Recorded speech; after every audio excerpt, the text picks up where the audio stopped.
Assalamualaikum warahmatullahi wabarakatuh. Halo investor muda, selamat datang di podcast KSPM UIN Sunan Kudus.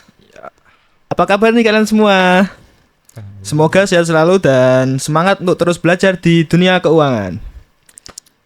Nah, jadi pada kali ini kebetulan banget kita kedatangan tamu yang sangat spesial dari Pintraco Sekuritas. Dan mungkin di sini kita akan belajar dari kayak basic-basic saham gitu. Supaya nanti para sobat cuan nanti gitu bisa paham gitu apa yang harus kita lakukan di pasar modal. Yes. Nah, jadi pada kali ini kita mengusung tema membuka wawasan pasar modal, investasi cerdas, aman bersama Pintraco Sekuritas. Tangan dulu dong. Jadi di kesempatan kali ini kita kedatangan tamu yang sangat spesial nih, yaitu Mas Adi dari trainer Pintraco Sekuritas. Beliau adalah seorang profesional di bidang pasar modal yang mungkin sudah berkecimpung di pasar modal hampir 5 tahun ya Mas? Iya, betul. Dan sudah mulai karir sejak awal kuliah hingga sekarang. Halo Mas Adi, selamat datang di podcast KSPM UIN Sunan Kudus. Halo Mas Fahri, apa kabar? Sama Mas Zaidan juga. Alhamdulillah baik. Mas Adi gimana kabarnya? Oh, alhamdulillah. Alhamdulillah baik. Kondisi portonya gimana? Waduh. Alhamdulillah hijau kemarin. Hijau, oke. Digendong lah. Dikit doang ya, apalagi ya SG sempat all time high ya kemarin sempat 8.000. Nah, kalau portonya merah berarti ya harus salah. dipertanyakan ini. Ada yang salah sama orangnya. Gimana Mas perjalanannya dari Semarang ya? Iya, Menuju betul. Kudus. Apakah ada hambatan? Oh, perjalanannya aman ya, disuguhi pemandangan-pemandangan tepi sawah itu yang menawan. Apalagi tadi di pagi hari udaranya cukup sejuk ternyata Kudus ya kan, luar Alhamdulillah, biasa. Mas. Nah, sebelum kita ke topik utama dulu, sobat investor kan pasti penasaran sih, gimana perjalanan seorang Mas Adi ini, latar belakangnya itu bagaimana dari dia SMP, SMA, dia tuh dari kecil ngapain aja kok bisa sampai sesukses ini gitu di berkarir di bidang pasar modal gitu kan. Nah, untuk pertanyaannya mungkin Mas Adi bisa jelaskan nih sedikit latar belakang mengenai perjalanan Mas Adi sampai sekarang ini gitu. Oke. Kalau perjalanan kecilnya ngapain aja ya sama sih ya, kayak anak kecil pada umumnya lah, suka main ya kan, terus ya jahil-jahil dikit ya kan. Sama ternyata ya. Sama ya. Tapi kalau perjalanan di pasar modal, saya itu termasuk investor gengsi ya, yang FOMO, beli saham pertama kali itu pada saat COVID gitu. Iya. Jadi perjalanannya gini, saya lulus SMK tahun 2019. Setelah itu saya kerja di sebuah perusahaan gitu ya kan. Kemudian ketika tahun 2020 itu ada efisiensi.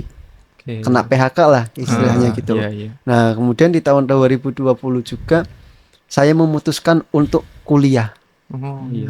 Tapi karena kondisinya pada saat itu masih COVID-19 ya, kuliahnya kan online. Iya Mas. Jadi nggak mau setiap hari saya tuh mengonsumsi sosial media. Betul.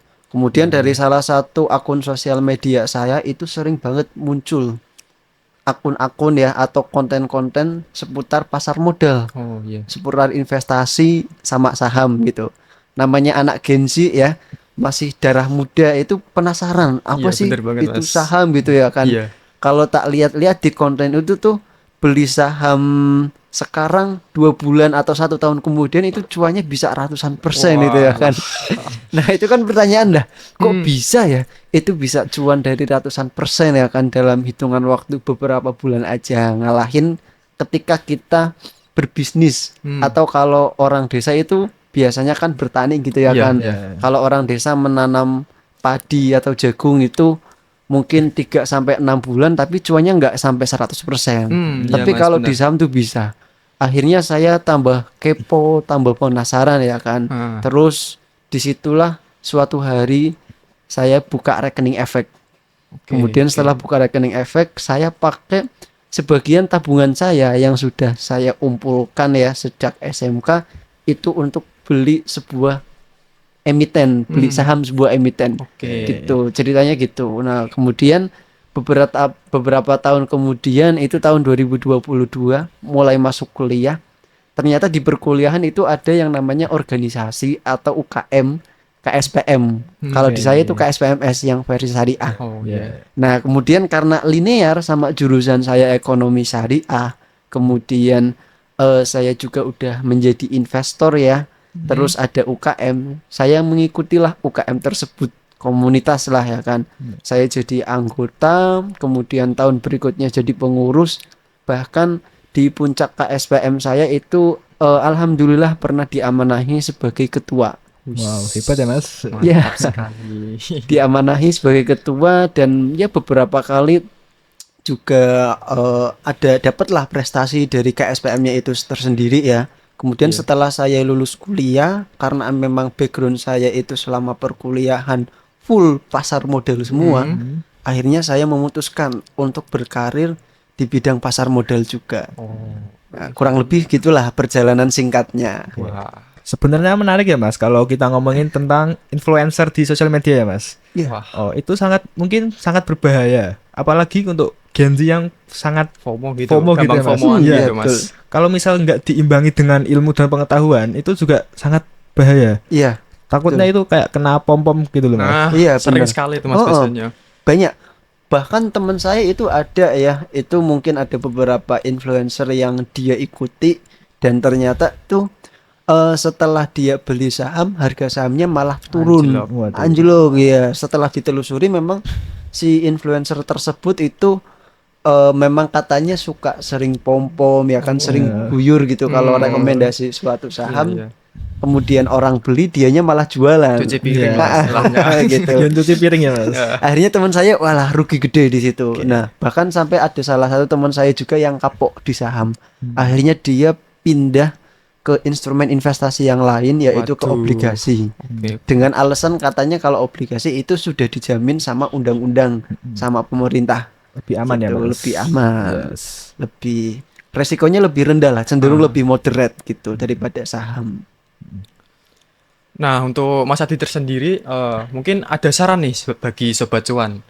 Investasi apa sih yang mungkin cocok? Atau mungkin saham, atau obligasi, atau reksadana, atau yang lain? Mungkin bagi yang pemula, bagi yang Mungkin di bagus. kalangan mahasiswa gitu Mas. Iya, yang cocok gitu. Oke, kalau di kalangan mahasiswa ya, itu kan sebenarnya investasi di financial asset itu ada banyak ya. Yang paling umum itu ada saham, Ya. obligasi, reksadana lah. Itulah 3 yang paling umum.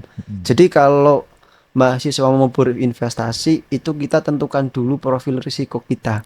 Artinya ketika kita menyisihkan sebagian uang kita untuk berinvestasi, apakah kita sanggup menerima risikonya atau enggak? Gitu. Kalau kita enggak sanggup menerima risikonya, mungkin salah satu instrumen yang cukup tepat adalah reksadana pasar uang. Karena itu portofolionya berupa produk-produk di pasar uang sendiri yang tentunya sangat-sangat rendah risiko. Itu cocok kalau investor pemula yang nggak pengen ketika berinvestasi itu nilainya berkurang. Gitu.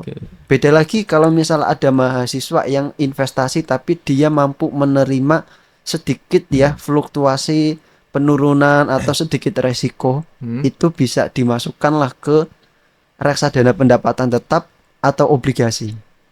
Tapi setelah saya melakukan pengamatan ya, penelitian pada investor Gen Z khususnya, itu rata-rata ternyata profil risiko mereka itu agresif. Waduh. Membara Menarik gitu ya, ya, Mas. Mas. Iya, membara karena darah muda gitu ya kan. Iya. Mereka investasi, mereka kehilangan uang katanya nggak apa-apa. Ya, itu juga mungkin karena pengaruh dari influencer itu sendiri ya Mas. Iya betul banget itu tuh. Waduh. Kehilangan uang nggak apa-apa katanya, uang itu masih bisa dicari lagi. Selama masih muda. Iya bilangnya gitu. Otomatis rata-rata yang Gen Z itu lebih cocok di saham.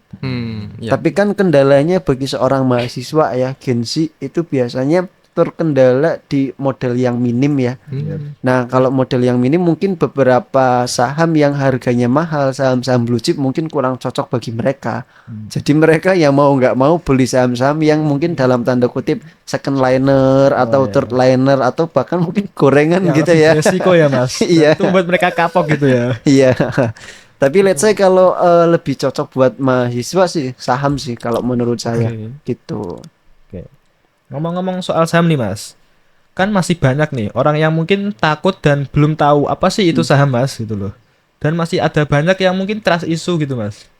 Mungkin bisa jelaskan sedikit apa itu saham dan saham syariah gitu Mas. Oke. Jadi kita ke definisi saham yang kalau kita searching di Mbah Google mungkin ya kan itu kan definisinya banyak tuh. Panjang. Iya, benar. Panjang ya kan, panjang kali lebar lah gitu ya kan. Nah, kalau definisi gampangnya tuh saham adalah bukti kepemilikan terhadap suatu perusahaan yang sudah Oke. listing, yang sudah go public gitu. Ciri-cirinya perusahaannya itu belakangnya ada gelarnya Mas. TBK. Artinya Terbuka. betul, Oke. terbuka ya kan, kita udah bisa beli sahamnya. Ketika kita punya saham di perusahaan tersebut, otomatis kita menjadi pemilik dari perusahaan tersebut. Meskipun presentasinya itu kecil ya, cuma 0,0000 sekian persen Iya. gitu ya kan. Nah, kalau kita menjadi investor saham itu ada beberapa benefit yang bisa kita dapatkan. Yang pertama, kalau kita sampaikan returnnya dulu ya, itu kita bisa ikut yang namanya RUPS. RUPS itu rapat umum pemegang saham. Oke. Jadi setiap perusahaan itu biasanya setahun sekali atau ada yang 2 kali itu mengadakan RUPS. Di mana RUPS itu bisa dihadiri oleh para pemegang sahamnya. Nah, di situ kita bisa dapat merchandise secara gratis. Iya. Kemudian ketemu para direksi, kita bisa lihat presentasi rencana ya mungkin kedepannya perusahaan ini mau dibawa kemana dan lain sebagainya. Itu kelebihannya. Nah, terus kalau dari sisi ekonominya itu ada yang namanya capital gain ya kan. Yaitu kalau harga saham kan diperjualbelikan ya. Setiap hari itu berfluktuasi naik turun. Kalau kita beli saham di harga yang rendah, jual harga yang tinggi, itu kita dapat yang namanya capital gain. Secara teorinya gitu. Iya. Ya, itu. Terus ada yang benefit berikutnya itu dapat dividen. Dividen itu adalah pembagian dari laba bersih suatu perusahaan yang dibagikan kepada para pemegang sahamnya. Gitu. Jadi contoh misal perusahaan ABCD nih dalam 1 tahun itu mencatatkan laba bersih 10 triliun. Gede ya itu Gede-gede kan. banget, Mas. Kemudian di RUPS disepakati bahwa 100% itu nanti akan dibagikan kepada para pemegang sahamnya. Artinya 10 triliun itu nanti akan dibagikan kepada pemegang saham dalam bentuk dividen. Gitu. Nanti tinggal dibagi aja sama jumlah lembar saham yang beredar itu ada berapa. Gitu. Nanti kita punya berapa lot, tinggal dikalikan, tinggal dijumlahkan, nanti kita dapat berapa. Gitu. Tentunya semakin banyak kita punya lot di suatu emiten ya, dividennya akan semakin gede.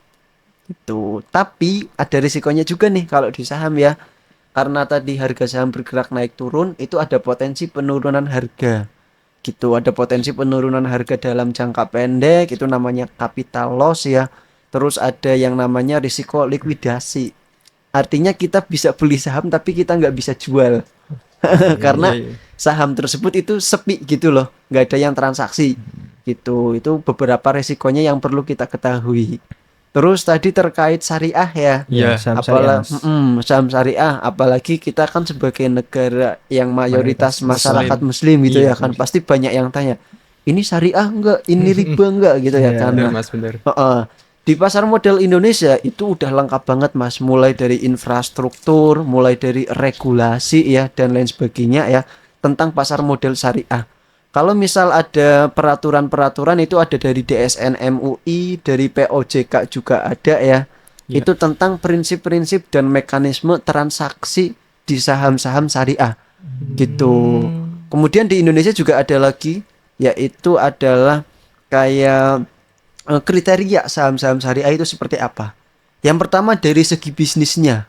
Oke. Nah, kalau menurut Mas Fahri sama Mas Zaidan, kira-kira bisnis apa yang nggak sesuai dengan prinsip syariah nih? Oke, kalau mungkin dari sektor bisnis ya Mas, Iya. mungkin dari barang-barang yang dijual itu haram, yang dilarang-dilarang agama gitu Mas. Atau mengandung riba. gitu. Udah pasti ya, sektor perbankan itu nggak masuk ke dalam saham-saham syariah. Oke. Kecuali gitu. BRIS. Ya, kecuali perbankan yang syariah ya Iya, kan. benar. Kalau yang konvensional itu nggak masuk. Itu yang pertama. Terus yang kedua, perusahaan yang memproduksi minuman alkohol. Oke. Itu juga secara bisnis nggak masuk ke dalam daftar emiten, daftar efek syariah. Ah.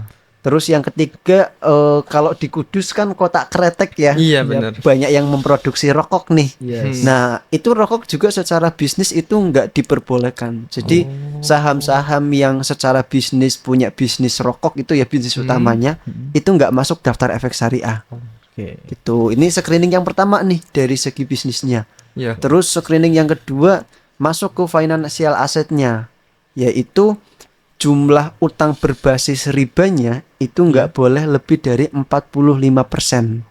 Gitu. Jadi ada beberapa perusahaan yang kalau utang berbasis ribanya atau utang banknya itu lebih dari 45%, maka secara otomatis akan didepak atau dikeluarkan dari daftar efek syariah. Gitu. Terus ada lagi yaitu pendapatan non halal. Itu maksimalnya adalah 10% dari total pendapatan. Gitu. Jadi kalau total pendapatan non halalnya lebih dari 10%, maka ya saham tersebut akan keluar dari daftar efek syariah. Gitu. Jadi kesimpulan yang dapat kita ambil pastinya ya, dan tentunya saham-saham syariah secara fundamental itu udah terscreening dengan sangat bagus. Gitu. Kita terhindar dari perusahaan yang punya utang ribanya gede, kemudian perusahaan yang punya pendapatan non halal yang gede juga. Itu kita terhindar dari itu semua. Jadi secara fundamental screeningnya udah bagus gitu. Tadi kan sempat bahas dividen nih Mas. Nah mungkin Sobat Cuan kepo nih, kapan sih kita bisa dapat dividen, atau mungkin ada kriteria khusus nih bagi investor buat dapatin dividen tuh gimana caranya gitu Mas? Oke, kalau kita mau dapat dividen itu gampang. Kita tinggal beli perusahaan ya, beli emiten, beli saham yang perusahaan itu setiap tahun bagi dividen. Iya. Kapanpun kita mau beli ya, Iya. selama belum memasuki masa ex-date namanya, maka kita berhak dapat dividen dari perusahaan tersebut. Jadi ketika perusahaan mau melakukan pembagian dividen itu awalnya adalah perusahaan melakukan RUPS dulu. Di RUPS itu nanti dibahas kira-kira dari total laba bersih yang dihasilkan itu berapa persen mau dibagikan dividen. Nggak semuanya 100%, kadang ada yang cuma 80%, ada yang cuma 70, 60, atau bahkan nggak bagi dividen sama sekali juga ada. Gitu ya kan. Nah itu salah satu resiko juga, nggak semua perusahaan itu bagi dividen. Kalau di RUPS udah disetujui, udah ketok palu, misal 100% bagi dividen, maka tahapan berikutnya adalah menentukan tanggal kapan pembagian dividen. Nah, untuk tanggal-tanggalnya sendiri itu antara lain ada tanggal come date, tanggal ex date ya, terus ada tanggal Payment date. payment date ya. Payment date. Gitu. Ada recording date kalau nggak salah, Ya, recording date dulu sama payment date. Iya. Kita sebagai investor kalau mau mendapatkan dividen dari suatu perusahaan itu jangan sampai kita beli ketika memasuki fase ex-date.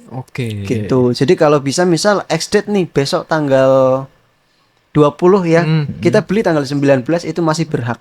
Tapi kalau ex-date tanggal 20 kita beli tanggal 21 itu kita udah nggak bisa dapat dividen. Gitu. Tunggu pembagian dividen berikutnya lagi. Gitu. Meskipun satu lot itu bisa dapat dividen. Gitu. Oke, jadi tadi intinya kita harus memperhatikan tanggal ex-date, jump date, sama apa namanya recording date date sama payment. Nah, kalau payment itu khusus untuk pembayaran. Kapan dividen itu masuk ke RDN kita. Oh iya, siap. Gitu. Ngomong-ngomong soal dividen nih Mas, kan sekarang lagi tren slow living, financial freedom gitu Mas. Oke. Kan itu banyak orang yang mungkin kita berinvestasi di saham dan kita mengincar dividennya saja tanpa harus bekerja gitu Mas. Apakah itu mungkin masuk akal? Mungkin ada tips untuk bisa menerapkan itu Mas, hidup dari dividen gitu. Oke, hidup dari dividen ya, atau strateginya itu dividen investing namanya kan. Nah, kalau misal kita mau menerapkan strategi tersebut bisa Mas. Tapi satu, modalnya harus gede dulu. Gitu ya kan. Minimal berapa Mas? Minimal berapa ya? Untuk hidup di mungkin di Semarang gitu. Kalau minimal di Semarang ya sekitar 1 sampai 2 M lah itu model. Kalau misal dividen yieldnya itu sampai 10% ya tinggal dikalikan aja. 10% dari 1 M berarti berapa? 200 juta. Dari 1 M. Oh, 1 M. Berarti 100 100 juta. juta ya. Ya, kalau misal 2 M berarti 200 juta. 200 juta dibagi 12 bulan itu ya kan. Itu kan kurang lebih per bulannya bisa 6 7 ya. 200 juta bagi 12 itu kan Oh, 200 ya? hampir 20 lah ya. Iya, iya. 20 juta itu kalau bulannya 10, kalau bulannya 12 itu kan berarti ya 18 atau berapa. Nah, itu kan udah cukup banget di Semarang. Tapi kalau minimal 1 M itu berarti kita bisa dapat uang tunggu ya, dapat dividen 1 miliar berarti 100 juta tinggal dibagi 12 bulan itu berapa. Gitu. Makanya sebenarnya kalau kita mau strategi dividen investing ya, mumpung kita masih muda nih Mas, kita itu harus bekerja keras dulu. Jadi sebelum kita masuk ke passive income, kita harus punya active income-nya dulu. Oke. Gitu. Active income-nya harus digedein ya kan. Meskipun gaji kita misal mungkin awal pertama kali kerja itu UMR ya kan, ya tinggal kumpulin aja UMR, tabung terus. Nanti kalau udah cukup gede, udah memasuki usia 40 atau 50 ya, memasuki usia hampir pensiun ya. Syukur-syukur udah bisa dapat 1 M atau 2 M itu kita bisa belikan nih saham-saham yang rutin bagi dividen. Dan tentunya dividen yieldnya itu gede. Ya let's say 10% atau mungkin di atasnya juga banyak sih Ya, perusahaan-perusahaan yang tambang bagi mungkin ya, dividen. Mas. Nah itu salah satu sektornya ya kan. Gitu. Kita sebagai mahasiswa kan juga masih bingung ya Mas, antara memilih untuk investasi atau membesarkan membesarkan aktif income-nya Mas. Soalnya kan dari mahasiswa kan mungkin dari kantongnya kan juga Kecil lah. kecil ya Mas. Jadi kita itu bingung mau investasi dulu atau fokus ke menambah Aktif income. income. Iya. Oke. Kanker ya, kantong kering ya. Kantong kering. Oke.